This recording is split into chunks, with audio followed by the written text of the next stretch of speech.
Nasa Quezon City ako ngayon at dito may unlimited Korean grilled meat at hotpot ako nakainan. Kaya tara, kain na tayo. Walang leftover at hindi uso ang takeout ng tira dito kaya wag nyo na balakin gayahin yung napanood nyo. Combo yung inavail namin na 699 pesos per head dito sa Mukbang Unlimited Korean Fusion Grill and Bar sa May Scout Madrinian Street, Diliman, Quezon City. At ayan na, dumating na mga kasama sa Unli. Sa appetizer muna tayo.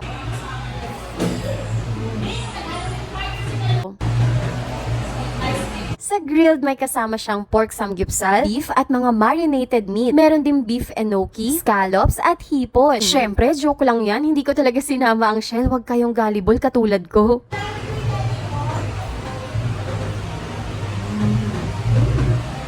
May plain rice sila at only kimchi rice din na perfect sa grilled beef.